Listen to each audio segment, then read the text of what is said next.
Welcome to ఏ9 TV. ముందుగా bulletin లో హెడ్లైన్స్.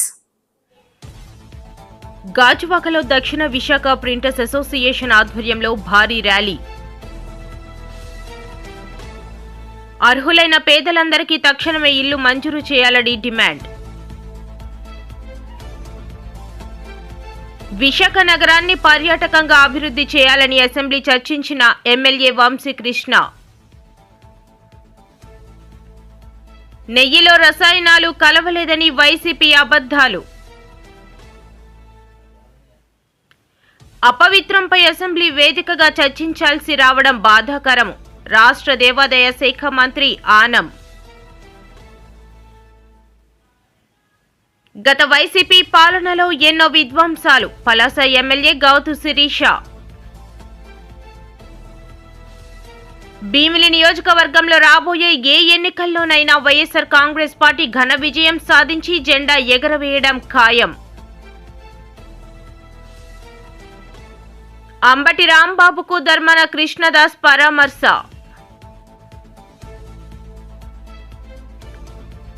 రాష్ట్రంలో మహిళలపై జరుగుతున్న దాడులపై మండలిలో వైసీపీ ఎమ్మెల్సీ వరదు కళ్యాణి ప్రశ్నించారు. రాజమండ్రి కిమ్స్ హాస్పిటల్లో కల్తీ పాల బాధితులను పరామర్శించిన వైసీపీ నేతలు. అంతర్జాతీయ ముద్రణా దినోత్సవం సందర్భంగా గాజువాకలో దక్షిణ విశాఖ ప్రింటర్స్ అసోసియేషన్ ఆధ్వర్యంలో భారీ ర్యాలీ నిర్వహించారు. అంతకుముందు యాంత్రిక ముద్రణ యంత్రాన్ని కనిపెట్టిన జోహన్నెస్ గుటెన్బర్గ్ చిత్రపటానికి పూలమాలలు వేసి నివాళులర్పించారు. గాజువాకలో ప్రింటర్స్ ర్యాలీ. అంతర్జాతీయ ముద్రణా దినోత్సవం సందర్భంగా గాజువాకలో దక్షిణ విశాఖ ప్రింటర్స్ అసోసియేషన్ ఆధ్వర్యంలో భారీ ర్యాలీ నిర్వహించారు. అంతకు ముందు యాంత్రిక ముద్రణ యంత్రాన్ని కనిపెట్టిన జోహన్నెస్ గుటెన్బర్గ్ చిత్రపటానికి పూలమాలలు వేసి నివాళులర్పించారు. ఈ సందర్భంగా అధ్యక్షుడు ఎం జగన్నాథరావు, ముఖ్య సలహాదారు బొడ్డెడ వెంకట్రావు మాట్లాడుతూ నూతన సాంకేతిక పరిజ్ఞానం అమలులోకి వచ్చాక ముద్రణ వృత్తిపై ఆధారపడి ఉన్న అనేక మంది ఆర్థిక పరమైన సమస్యలతో సతమతమవుతున్నారని ఆవేదన వ్యక్తం చేశారు. గాజువాకలో ఐక్యతగా ఉంటూ అసోసియేషన్ బలోపేతం కోసం కృషి చేస్తున్నట్లు తెలిపారు. ముద్రణ యంత్రాన్ని వెలుగులోకి తెచ్చిన గుటెన్బర్గ్ ఆశయ సాధనకు అంతా కలిసికట్టుగా పనిచేయాలని కోరారు. సభ్యులంతా జెండాలు చేతపట్టుకొని కొత్త గాజువాక సినిమా హాల్ కూడలి మీదుగా పాత గాజువాక వరకు ర్యాలీ నిర్వహించారు. కార్యక్రమంలో KV Srihari, MD Murtaza, KV Govind, R Appalaraju, Gurunaidu, Bhaskar, K Jagdish, Srinivasarao, DTP Raju, Ramesh, Durga తదితరులు పాల్గొన్నారు. ముందుగా ఎలక్ట్రానిక్ మీడియా, ప్రింట్ మీడియా వారికి నా కృతజ్ఞతలు అండి. గాజువాక దక్షిణ విశాఖ ప్రింటర్స్ అసోసియేషన్ ప్రెసిడెంట్గా ఈ అంతర్జాతీయ ముద్రణా దినోత్సవం శుభాకాంక్షలు తెలియజేసుకుంటూ ఈరోజు జాన్ గుటెన్బర్గ్ గారిని స్మరించుకుంటూ ఫిబ్రవరి 24 1440వ సంవత్సరంలో వారు ఈ ప్రింటింగ్ పరిశ్రమకి శ్రీకారం చుట్టి ప్రపంచానికే తెలియజేసినటువంటి గొప్ప మహానుభావుడిని తలంచుకుంటూ ఈ ఫిబ్రవరి 24న గాజువాక ప్రాంతంలో ప్రింటర్స్ డే జరుపుకోవడం చాలా ఆనందంగా ఉంది, సంతోషించదగ్గ విషయమని గుర్తు చేసుకుంటూ వారిని అనుసరిస్తూ ఇదే రంగంలో గాజువాక దక్షిణ విశాఖ ప్రింటర్ సభ్యులు సుమారు 76 మంది ఉన్నారండి. అందరూ కూడా ఈ పరిశ్రమ మీదే ఆధారపడి ఒక 200 మంది కార్మికులతో పాటు ఈ వ్యవస్థను ముందుకు తీసుకుపోతూ నడిపించుకున్న సందర్భంలో ఈ గుటెన్బర్గ్ గారిని స్మరించుకుంటూ ఈ కార్యక్రమాన్ని జయప్రదం చేయాలని చెప్పి గాజువాక దక్షిణ విశాఖ ప్రింటర్స్ అసోసియేషన్ సభ్యులు, కార్మికులందరూ కూడా హృదయపూర్వకంగా అభినందిస్తూ ధన్యవాదాలు తెలియజేస్తారు. ప్రభుత్వ భూములను పరిరక్షించి అర్హులైన పేదలందరికీ తక్షణమే ఇల్లు మంజూరు చేయాలని డిమాండ్ చేస్తూ వేపగుంట శ్రీ శక్తి మహిళా సంఘం ఆధ్వర్యంలో నిరసన ప్రదర్శన జరిగింది. ప్రభుత్వ భూములను పరిరక్షించి అర్హులైన పేదలందరికీ తక్షణమే ఇల్లు మంజూరు చేయాలని డిమాండ్ చేస్తూ వేపగుంట శ్రీ శక్తి మహిళా సంఘం ఆధ్వర్యంలో నిరసన ప్రదర్శన జరిగింది. ప్రభుత్వ భూములను పరిరక్షించి అర్హులైన పేదలందరికీ తక్షణమే ఇల్లు మంజూరు చేయాలని డిమాండ్ చేస్తూ వేపగుంట స్త్రీ శక్తి మహిళా సంఘం ఆధ్వర్యంలో నిరసన ప్రదర్శన జరిగింది. దీనిలో భాగంగా విశాఖ జిల్లా పెందుర్తి మండలం రెవెన్యూ కార్యాలయం ఎదుట జరిగిన ఈ నిరసన ప్రదర్శనలో భాగంగా తొలుత వీరంతా ప్రభుత్వానికి వ్యతిరేకంగా పెద్ద ఎత్తున నినాదాలు చేస్తూ భారీ ర్యాలీ నిర్వహించారు. అనంతరం రెవెన్యూ కార్యాలయాన్ని సందర్శించి ఇక్కడ అధికారులకు వారి సమస్యలను నివేదిస్తూ వినతి పత్రాలు సమర్పించారు. ఈ సందర్భంగా మీడియాతో సంఘం ప్రతినిధి బిఎస్ విజయలక్ష్మి మాట్లాడుతూ అధికారులు నాయకుల ఉదాసీనతతో ప్రభుత్వ భూములు హారతి కర్పూరంలా హరించుకుపోతున్నాయని ఆవేదన వ్యక్తం చేశారు. ఎంత విలువైన రెవెన్యూ భూములు కబ్జాకు గురవుతున్న విషయాన్ని అధికార యంత్రాంగాల దృష్టికి తీసుకువచ్చినప్పటికీ వారు ఉదాసీనతతో వ్యవహరించడంతో కబ్జాలు నానాటికి పెరిగిపోతున్నాయని ఆరోపించారు. తక్షణమే అన్ని ప్రభుత్వ భూముల్లో హెచ్చరిక బోర్డులను ఏర్పాటు చేసి యుద్ధ ప్రాతిపదికన పరిరక్షణ చర్యలు చేపట్టాలని, అలాగే నిజమైన అర్హులకు సొంత ఇల్లు అందించాలని కోరారు. ఇప్పటికైనా రెవెన్యూ అధికారుల తీరు మారకుంటే తమ ఉద్యమాన్ని మరింత ఉధృతం చేస్తామని హెచ్చరించారు. ఈ కార్యక్రమంలో సంఘం ప్రతినిధులు ఈ లక్ష్మీ, దాక్షాయిని, సునీత, శోభ, కుమార్, బాబు, శివ, శంకర్, బాలు, రవి తదితరులు పాల్గొన్నారు.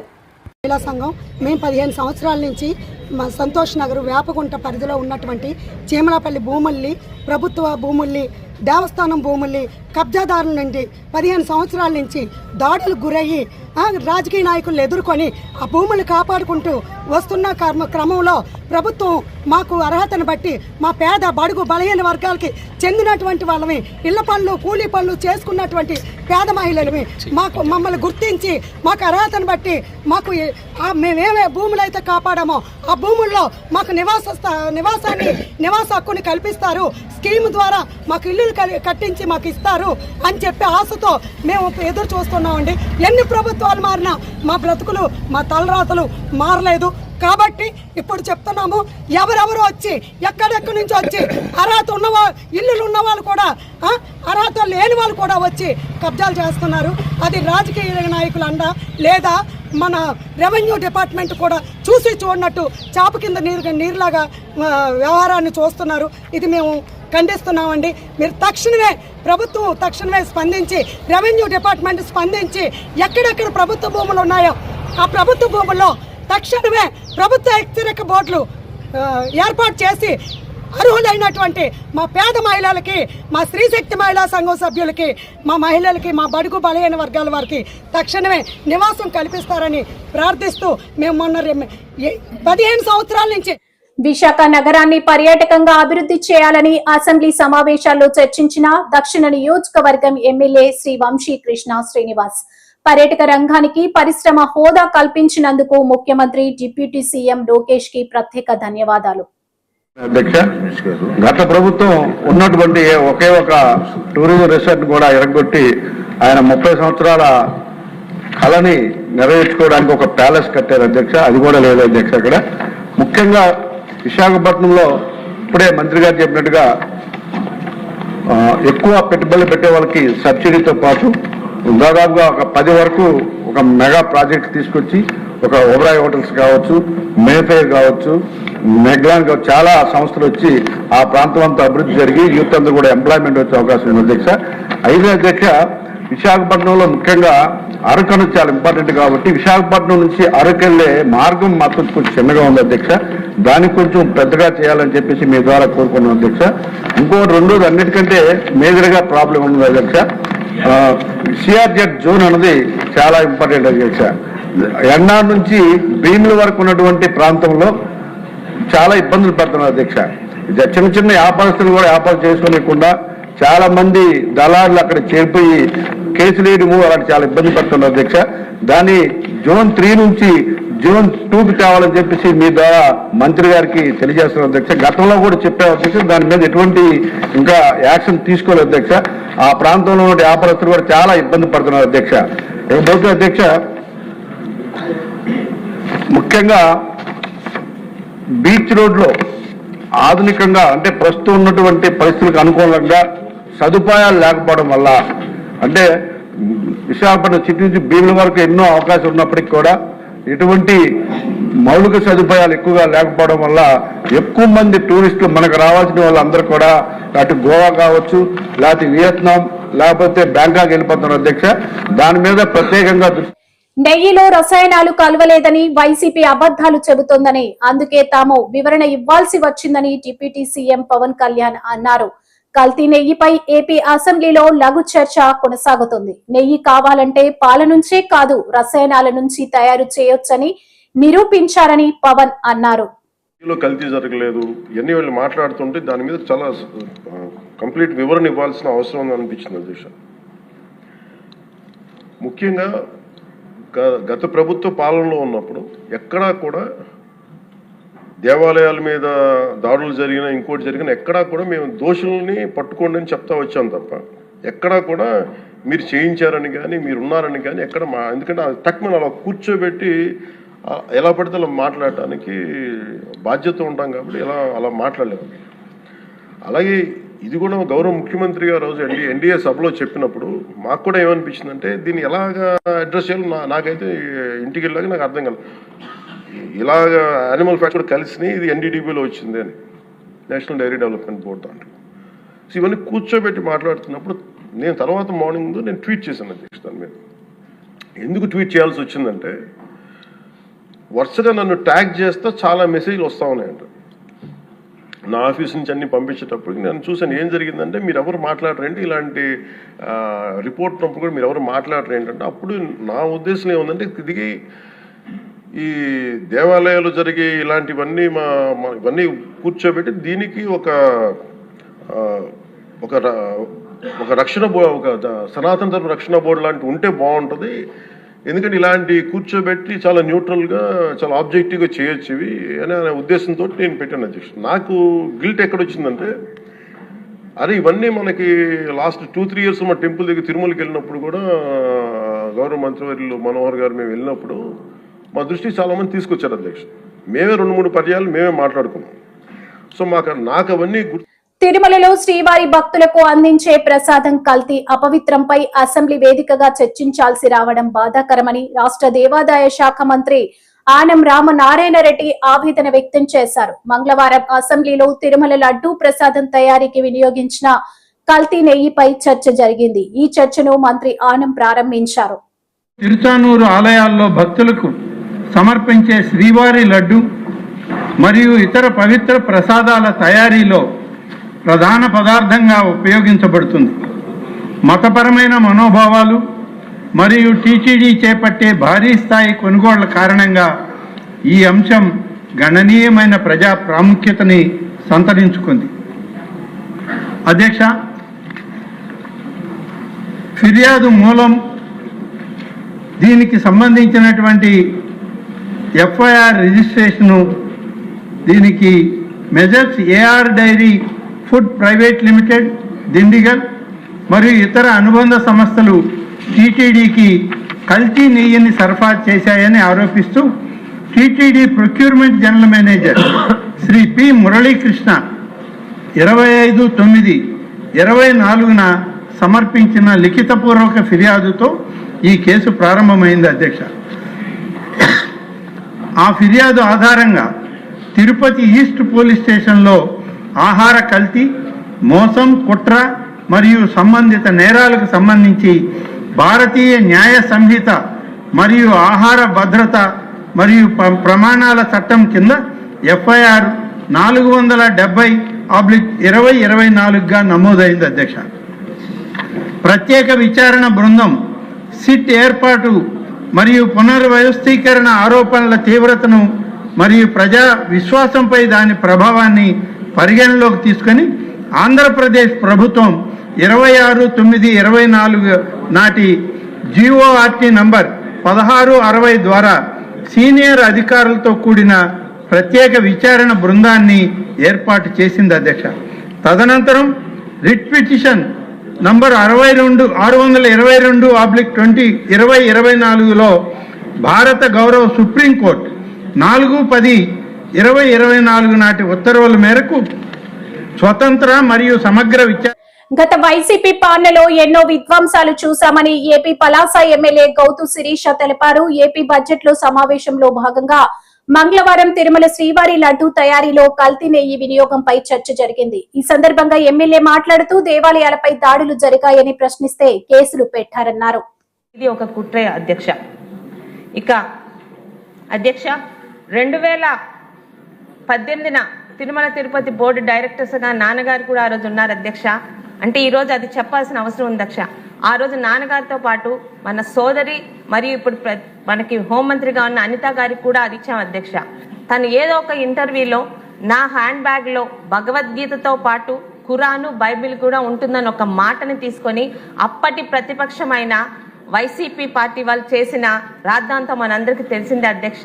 కానీ చాలా నిబద్ధతతో అనిత గారు ఆ రోజు ప్రమాణ స్వీకారం చేయకుండానే ఆ బోర్డు మెంబర్ పదవికి ఆమె రాజీనామా చేశారు అధ్యక్ష. అంటే అది టీడీపీ తాలూకా ఎమ్మెల్యేల తాలూకా నిబద్ధత అధ్యక్ష. మరి ఈరోజు 2019-24 మధ్యన ఇదే తిరుమల తిరుపతి దేవస్థానానికి అక్కడ చైర్మన్ గా ఉన్న వైవి సుబ్బారెడ్డి గారు కానీ కరుణాకర్ రెడ్డి గారు కానీ వారి తాలూకా మతాలు ఏంటో మనం ప్రత్యేకంగా చెప్పక్కర్లేదు అధ్యక్ష. వైవి సుబ్బారెడ్డి గారి సతీమణి స్వయంగా ఆమె బైబిల్ పట్టుకొని తిరుగుతున్న అలాంటి వాళ్ళకి తిరుమల తిరుపతి దేవస్థానం చైర్మన్ పదవి ఇచ్చినప్పుడే హిందుత్వం మీద ఆ దేవాలయాల పట్ల వాళ్ళ తాలూకా కుట్ర ప్రతి ఒక్కరికి అర్థమయ్యి తీరాలి అధ్యక్ష.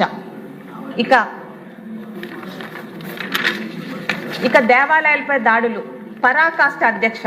ఇన్ని చేసిన కుట్రలతో పాటు ఇన్ని సంవత్సరాలుగా ఏ పార్టీలు కానీ ఏ ముఖ్యమంత్రులు కానీ మన రాష్ట్రంలో అధికారంలోకి వచ్చినా ఎవ్వరూ చేయలేని బరి తెగింపు గత 5 సంవత్సరాలు ఆ పార్టీ వాళ్ళు చేశారు అధ్యక్ష. రామతీర్థంలో శ్రీరాముని చిరచ్ఛేదం కానీ, అంతర్వేది రథం దగ్ధం కానీ, కొండ బిట్రకుంట వెంకటేశ్వర స్వామి రథం దగ్ధం కానీ, ఇక బెజవాడ దుర్గమ్మ విగ్రహాల చోరీ కానీ ఇవన్నీ 2019-24 వైసీపీ హిందుత్వం మీద దేవుళ్ళ మీద చేసిన కుట్రలకు ఒక ఉదాహరణలు మాత్రమే అధ్యక్ష. ఇక ఈరోజు టీటీడీ సాంప్రదాయాన్ని పాటించని అప్పటి పాలకులు అధ్యక్ష. ఈరోజు హిందువులే కాదు ఏ మతస్థులైనా వెంకటేశ్వర స్వామిని దర్శించుకోవచ్చు. అయితే ఒక డిక్లరేషన్ ఒక సాధారణ కండిషన్ పెట్టాం అధ్యక్ష. అప్పటి అబ్దుల్ కలాం గారు కానీ మరి మన భీమిలి నియోజకవర్గంలో రాబోయే ఏ ఎన్నికల్లోనైనా వైఎస్ఆర్ కాంగ్రెస్ పార్టీ ఘన విజయం సాధించి జెండా ఎగరవేయడం ఖాయమని భీమిలి నియోజకవర్గ సమన్వయకర్త మజ్జి శ్రీనివాసరావు చిన్న శ్రీను ధీమా వ్యక్తం చేశారు. మేమందరం కూడా కారణం అని చెప్పి బలంగా చెప్తాం. ఎందుకంటే ఆనాడు భూములు కోల్పోయిన వాళ్ళందరూ కూడా వైఎస్ఆర్సీపీ పార్టీ సానుభూతి పరులు. ఇవాళ 2700 ఎకరాల భూమి ఇస్తే ఈ ప్రాంతంలో దాంట్లో పెద్ద ఎత్తున ఉన్న ఎక్కువ శాతం భూమి వైఎస్ఆర్ పార్టీ సానుభూతి పరులు రైతులందరూ కూడా. ఇవాళ రైతుల త్యాగాల వల్ల ఇవాళ ఆ విమానాశ్రయం ఇవాళ ఎవరైతే టోపీలు పెట్టుకొని ఇవాళ పెద్ద ఎత్తున మైకుల ముందు ఫోటోలు తీసుకొని సోషల్ మీడియాలో పెడుతున్నారో వాళ్ళకున్న అధికార హోదాతో రాజ్యాంగం కల్పించిన వారికి వచ్చిన హోదాతో చేస్తున్నారు తప్ప వారెవరు కూడా 1% కాదు కదా, 1 అంగుళం కూడా వారి తాలూకా కాంట్రిబ్యూషన్ ఈ ప్రాంతంలో లేదని చెప్పి మేము ఘంటాపదంగా చెప్తాం ధైర్యంగా. ఇది ఈ ప్రాంతంలో ఎప్పుడైనా ఏదైనా చేస్తే తప్పులన్నిటి కూడా సెంట్రల్ ఆఫీస్ నుంచి మీకు ఫోన్లు వస్తాయి. సెంట్రల్ ఆఫీస్ నుంచి ఫోన్లు వచ్చినప్పుడు బాబు నువ్వు పలానా గ్రామంలో అవనాం గ్రామంలోనో లేకపోతే మధ్యవలస గ్రామంలోనో నిన్ను పలానా గ్రామ కమిటీ అధ్యక్షుడిగా వేశారు, లేదా పలానా గ్రామ కమిటీలో నిన్ను వచ్చి ఒక సభ్యుడిగానో ప్రధాన కార్యదర్శిగానో లేదా ఉపాధ్యక్షుడిగా వేశారంటే ఎవరిచ్చారు? మా పేషెంట్ ఇచ్చారు కానీ అడుగుతాను లేండి అని అన్నారు అనుకోండి. వాళ్ళు ఏంటనుకుంటారంటే ఇదే చంద్రశేఖర్ గారు కూర్చొని దగ్గర రాసినట్టు తప్ప ఈ కమిటీలు ఏవి కూడా వాళ్ళకి తెలియజేయకుండా రాశారనే భావన వస్తుంది. ఖచ్చితంగా ప్రతి ఒక్కరికి చెప్తా ఉన్నాను, మరి కమిటీలు వేసే ముందు అందరినీ కూర్చోబెట్టుకోండి, వారికి చెప్పండి నేను ఈ గ్రామంలో పలానా కమిటీ అధ్యక్షుడు వేశానని, లేదా పలానా వాళ్ళు సభ్యుడిగా వేశానని, లేదు ఇంకా కావాలంటే మండలం ఇంకా ఎవరైనా ఉత్సాహకులు ఉంటే ఉత్సాహం ఉన్న వాళ్ళు ఉంటే వారిని మండలాల్లో కూడా వేద్దామని చెప్పి మిమ్మల్ని అందరినీ కోరుకుంటూ మరి దీనికి సంబంధించి సుమారు 2 గ్రామాలకి 16 పంచాయతీలకి 8 మంది ఇన్ఛార్జీలు వేసాం. ఈ 8 మంది ఇన్ఛార్జీలు కూడా ఖచ్చితంగా వారు కూడా అవసరం అనుకుంటే కొంత సమయాన్ని కేటాయించి ఆ గ్రామాలకు వెళ్ళాలని చెప్పి కోరుతా ఉన్నాను. అన్నవరం పెదనాగేపాలెం గురించి వెంపాల సూరిబాబు గారిని చెప్పాలి సర్పంచ్ గారిని వేశారు. అలాగే చెప్పాల మూలకొద్దుకు సంబంధించి పొట్నూరు చంద్రశేఖర్ గారిని వేశారు. అలాగే రేఖవానిపాలెం తాళ్ళవలసకు వచ్చి దుర్గారావు గారిని వేశారు. అలాగే టీ నగరంపాలెం తాటూరుకు వచ్చి అక్రమాన్ అప్పలనాయుడు గారిని వేశారు. మధ్యవలస లక్ష్మీపురంకి వచ్చి మన మధ్యలో వెంకటరమణ గారిని వేశారు. అలాగే సింగనమంద నారాయణరాజుపేటకు వచ్చి అప్పలరాజు గారి మధ్యవలస సర్పంచ్ గారిని, అలాగే మధ్యపేట దాకమరికి వచ్చి సమిట్ సీని గారిని, అలాగే బోడమట్టిపాలెం అవనానికి వచ్చి మంచి సూరిబాబు గారిని, అంటే 16 పంచాయతీ. అంబటి రాంబాబుకు ధర్మాన కృష్ణదాస్ పరామర్శ. గుంటూరు ఇటీవల జైలు నుంచి విడుదలైన మాజీ మంత్రి అంబటి రాంబాబును మాజీ ఉప ముఖ్యమంత్రి ధర్మాన కృష్ణదాస్ మంగళవారం పరామర్శించారు. ఈ సందర్భంగా కృష్ణదాస్ మాట్లాడుతూ రాజకీయ కక్ష సాధింపు చర్యలో భాగంగానే అక్రమ కేసులు పెట్టి ఇబ్బందులకు గురి చేస్తున్నారని విమర్శించారు. తిరిగి ఫలితాలు ఇస్తాయి. మరి వివిధ కోర్టులో వివిధ స్టేషన్లో ఆయనకి 83 రోజుల పాటు జైల్లో ఉంచి అనైతికంగా ఎటువంటి కనీస సదుపాయాలు కూడా లేకుండా మానసికంగా హింసించి మరి జగన్ గారి నుంచి దూరం చేయాలన్నటువంటి లక్ష్యంతో చేసినటువంటి దాడిగా మాకు కనిపిస్తోంది. అలాగే పెట్రోల్ బాంబులు ఇవన్నీ కూడా మరి ఆంధ్రప్రదేశ్లో ఎటువంటి కల్చర్ గతంలో లేదు. ఇటువంటి దాడుల వల్ల ప్రతి దాడులు భవిష్యత్తులో ప్రోత్సహించినట్టుగా అవుతుందని మేము తెలియజేస్తున్నాం. ఇటువంటి సీనియర్ నాయకుడు ఆయన మరి ఇటువంటి చర్యలు ఎందుకు పురిగొల్పుతున్నారో, మరి ఆయనకి ఎందుకు కట్టడి చేయలేకపోతున్నారో, ఈ రెడ్ బుక్ రాజ్యాంగం అని చెప్పి ఇటువంటి తరహా రాజకీయాలను ప్రోత్సహించిన ఆంధ్రప్రదేశ్లో చాలా దారుణమైన విషయం ఇది. మరి జగన్మోహన్ రెడ్డి గారు ఒక ఆదర్శవంతమైన నాయకుడిగా గత 5 సంవత్సరాలు కూడా పాలన చేశాడు. ఏనాడు ఇటువంటి దాడులు గాని ఇటువంటి ప్రతిచర్యలు గాని మేము చేయలేదు అన్నాడు. మరి అటువంటి రాజకీయాల నుంచి ఈరోజు మరి ప్రతిరోజు కూడా హింసించి వైఎస్ఆర్ పార్టీ నాయకులకి అనేక రకాలుగా చిత్రహింసలు పెడుతున్నటువంటి వైనాన్ని మేము పూర్తిగా వ్యతిరేకిస్తున్నాం. ఇది యావత్ రాష్ట్రంలో కూడా ఎవరు కూడా దీనిని మెచ్చుకుని చాలా గొప్ప పని చేశారని చెప్పి ఏ కొద్దిమంది తెలుగుదేశం నాయకులు తప్ప విజ్ఞత కలిగిన ఏ తెలుగుదేశం నాయకుడు కూడా దీన్ని ప్రోత్సహించడాన్ని నేను అనుకుంటున్నాను. అనేక మంది తెలుగుదేశం నాయకులు తెలుగుదేశంలో కూడా మంచి వాళ్ళు ఉంటారు. అలాగే రాజకీయాల్లో అనుభవం ఉన్నటువంటి ఏ ఒక్క వ్యక్తి కూడా ఈ చర్యల్ని మరి సమర్థించడం లేదు. మరి రేపు భవిష్యత్తులో కనీసం ఎప్పటికైనా జ్ఞానం తెచ్చుకొని మరి ఇటువంటి హింసా ప్రక్రియలనేవి ఆపాలని చెప్పి మరి చంద్రబాబు నాయుడికి లోకేష్ గారికి తెలియజేస్తున్నాం. రాష్ట్రంలో మహిళలపై జరుగుతున్న దాడులపై మండలిలో వైసీపీ ఎమ్మెల్సీ వరదు కళ్యాణి ప్రశ్నించారు. కూటమి ప్రభుత్వం వచ్చిన తర్వాత మహిళలపై నేరాలు పెరిగిపోతాయని ఆమె నిలదీశారు. హోంమంత్రి అనిత ఇన్ఛార్జిగా ఉన్న విజయనగరం జిల్లాలో మహిళలపై నేరాలు పెరిగాయని వివరించారు. అని చెప్పారు అధ్యక్ష. అంటే రోజుకి 4-5 జరుగుతున్నాయి అధ్యక్ష. ఈ రాష్ట్రంలో రోజుకి 4-5 మంది మీద అత్యాచారాలు అఘాయిత్యాలు జరుగుతున్నాయి అధ్యక్ష, మహిళల మీద. అలాగే 50-60 మంది వేధింపులకు గురవుతున్నారు అధ్యక్ష. అసలు ఈ ప్రభుత్వం వచ్చాక అధ్యక్ష మహిళల మీద అఘాయిత్యాలు, అత్యాచారాలు, నేరాలు విపరీతంగా పెరిగిపోయాయి అధ్యక్ష. ఇది పోలీసులు అధికారికంగా చెప్పిన లెక్కల ప్రకారం చూస్తే మహిళల భద్రత ఎంత ఘోరంగా ఉందో అర్థమవుతుంది అధ్యక్ష. ఈ రోజు 16,288 మంది మహిళల్ని వేధించారు అధ్యక్ష. 10 జిల్లాల్లో మహిళల మీద నేరాలు విపరీతంగా పెరిగిపోయాయి అధ్యక్ష. సాక్షాత్తు గౌరవ సీఎం చంద్రబాబు నాయుడు గారు ఉన్న జిల్లాలోనే మహిళల మీద నేరాలు 10% పెరిగాయి అధ్యక్ష. అంటే ఈ రాష్ట్ర ముఖ్యమంత్రి చంద్రబాబు నాయుడు గారి నీడలోనే మహిళలకు రక్షణ లేదా అధ్యక్ష. అలాగే ముఖ్యమంత్రి గారి సాక్షిగానే మహిళల్ని వేధిస్తున్నారు, హింసిస్తున్నారు, చంపేస్తున్నారు అధ్యక్ష. అదే జిల్లాలో గౌరవ మంత్రి గారైన లోకేష్ గారు కూడా ఉన్నారు అధ్యక్ష. అలాగే సాక్షాత్తు హోంమంత్రి గారి ఇన్ఛార్జిగా ఉన్న విజయనగరం జిల్లాలో కూడా మహిళల మీద నేరాలు పెరిగాయి అధ్యక్ష. అలాగే ఈ రాష్ట్రంలో గుంటూరు, సత్యసాయి, నెల్లూరు, విజయనగరం, కడప, అన్నమయ్య, పల్నాడు, పార్వతీపురం, మన్యం, తిరుపతి జిల్లాల్లో పెరుగుతున్నాయి అధ్యక్ష. మహిళలను వేధించే వాళ్ళను, పిల్లలను అత్యాచారం చేసే వాళ్ళకు అస్సలు భయం లేకుండా పోయింది అధ్యక్ష. నిజం చెప్పాలంటే వీటిలో ముఖ్యంగా అత్యధిక కారణం గంజాయి, డ్రగ్స్, వీటి మత్తులో చేస్తున్నారు అధ్యక్ష. మన హోంమంత్రి గారు అయితే ఏకంగా గంజాయి లేదని చెప్పేశారు అధ్యక్ష. కానీ ఈ సభ జరుగుతున్న టైంలోనే మొన్న మదనపల్లిలో చూసాం అధ్యక్ష. గంజాయి, మద్యం మత్తులో 7 ఏళ్ల బాలికను అత్యాచారం చేసి హత్య చేసేసి తన ఇంట్లో డ్రమ్ లో పడేశాడు అధ్యక్ష. ఒక క్రూర మొగం అలాంటి వెధవల చేశాడు అధ్యక్ష. అలాంటి అయితే రాజమండ్రి కిమ్స్ హాస్పిటల్లో కల్తీ పాల బాధితులను వైసీపీ నేతలు మరియు మాజీ మంత్రులు పరామర్శించారు. అనంతరం మీడియాతో వైసీపీ నేతలు మాట్లాడారు. రాష్ట్ర ప్రజల ప్రాణాలతో కూటమి ప్రభుత్వం ఆదుకుంటుందని అన్నారు. రాష్ట్రంలో ఫుడ్ సేఫ్టీ అనేది పనిచేస్తుందా? కమిషనర్ ఫ్యామిలీ వెల్ఫేర్ సమాధానం చెప్పాలి. ఫుడ్ సేఫ్టీకి సంబంధించి ఏం మెజర్స్ తీసుకున్నారు? ఈరోజు కల్తీ పాల వరకు కూడా వచ్చి ఈరోజు సామాన్య ప్రజలు చనిపోతున్నటువంటి పరిస్థితి రాష్ట్ర వ్యాప్తంగా చూస్తున్నాం. మొదటి నుంచి కూడా ఈ ప్రభుత్వం వచ్చాక రాష్ట్ర వ్యాప్తంగా కూడా ఈ కూటమి ప్రభుత్వం అధికారంలోకి వచ్చాక 900 మంది రాష్ట్రం మొత్తం కూడా డయేరియా అని చెప్పి ఈ 20 నెలల కాలంలో అడ్మిట్ అయిన ఒక బాబుకి సంబంధించి బిల్లు ఇప్పటి వరకు కూడా 8.5 లక్షలు అయ్యింది. ఇంకా ట్రీట్మెంట్ జరుగుతుంది. ముందుగా ఎంత బిల్లు అవుతుందో తెలీదు. ఇలాంటి పరిస్థితిలో అంటే వాళ్ళకి ఎంత భారం అవుతుంది ఈ వైద్యం అనేది అర్థమవుతుంది. అంటే ఈ రోజున ఇక్కడ ఉన్న గవర్నమెంట్ హాస్పిటల్లో ఈ విధంగా ఇబ్బంది పడిన వాళ్ళకి వైద్యం అందించకపోవడం వల్ల ప్రైవేట్ హాస్పిటల్ని ఆశ్రయించడం వల్ల అక్కడ జరిగిన ట్రీట్మెంట్ కి ఖర్చు అయ్యింది. ఈ రోజున ప్రభుత్వం ఇంతవరకు కూడా మరి వాళ్ళందరికీ కూడా ఏ విధంగా అండగా ఉంటాము, ఏ విధంగా వాళ్ళకి హెల్ప్ చేస్తామన్నది కూడా సరి అయిన గైడ్ లైన్స్ వాళ్ళకి ఇవ్వలేదు. ఈ రోజున మేమంతా కూడా డిమాండ్ చేసేది ఒక్కటే, ఎవరైతే ఇక్కడ వైద్యం తీసుకుంటూ ఉన్నారో అంటే ఈ పాలు తాగడం వల్ల, ఈ కల్తీ పాలు తాగడం వల్ల ఇబ్బంది పడి వైద్యం తీసుకుంటున్న వివిధ హాస్పిటల్లో ఉన్నారో వాళ్ళందరికీ కూడా వైద్యానికి అవ్వాల్సిన ఖర్చు అంతా కూడా వాళ్ళు రికవరీ అయ్యేంత వరకు కూడా ఖర్చు అంతా కూడా ప్రభుత్వమే భరించాలి. అంతేకాకుండా చనిపోయిన వాళ్ళు ఎవరైతే ఉన్నారో ఆ కుటుంబాలకి కాంపన్సేషన్